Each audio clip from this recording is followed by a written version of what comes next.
This lesson will review, is air part of our atmosphere? In other words, what is our atmosphere?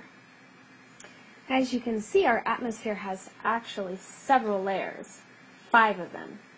The layer that is closest to our Earth or to the ground is called the troposphere, and you can see it right down here. It's a very small layer, and it's 90% of our atmospheric gases are in this layer. The next layer is the stratosphere. And you can see in there that's where weather balloons and airline travels occur.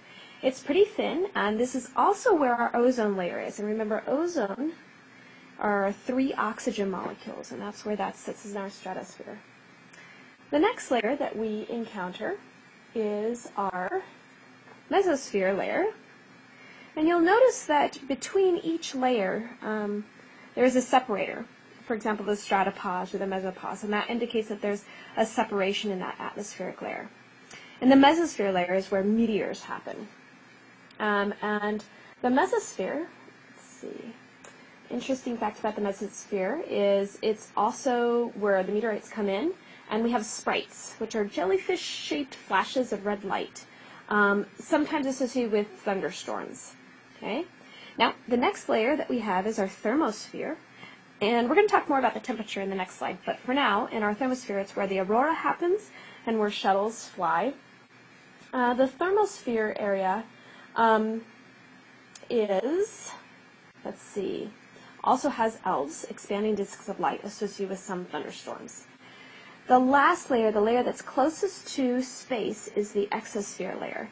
And that exosphere layer is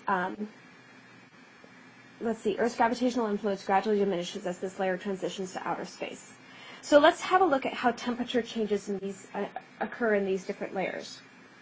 Okay, so as you can see, the temperature changes, and what we're looking at on this graph as we move through our atmospheric layers is that the temperatures, as we move to the left here, as we move to the left here, those temperatures decrease, and then as we move to the right, the temperatures increase. So in our troposphere layer, as we move upwards, or go up in altitude in our troposphere layer, the temperatures decrease, right? And which makes sense, and when you think about it, you're flying up in an airplane, the higher you go, those temperatures want to change. Only when we encounter the stratosphere layer, the temperatures warm up again as we start to go up higher. And that literally is due to the concentration of ozone. So those temperature changes are due to the concentration of ozone. We'll see if I can't write there we go, ozone layer. Remember, 3 oxygens. They're helping, remember, to trap the sun's solar radiation in there. The third layer, well, I should say, they're actually protected us from the UV light as well. The third layer, in the mesosphere layer, our temperatures drop back down again, all right? And then again, in the menopause, as we go up into the thermosphere, they increase again as we go out into space. Part of this is because we only have a tiny fraction of the atmosphere's mass in that thermosphere. Okay? And probably the most important thing you should know is that these temperature changes are occurring because we have different gases are heating differently and rise when absorbing the sun's energy. So different components of that atmosphere are behaving in different ways.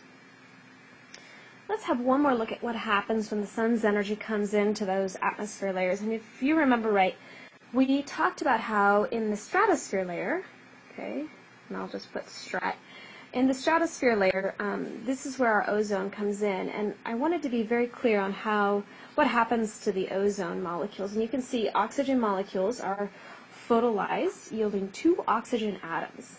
Okay? And then that next step in the process occurs over here, right here. And ozone and oxygen atoms are continuously being interconverted as solar UV ozone breaks up, and then oxygen atoms react with another oxygen molecule, combine to make the 3, and then breaking off again and combining to make the 3. So this is really important because, as we mentioned, the ozone protects us from the UV radiation, and we want to have that. In the past, we have recorded ozone holes above the Antarctic, and that will be a discussion for the climate section. That's it.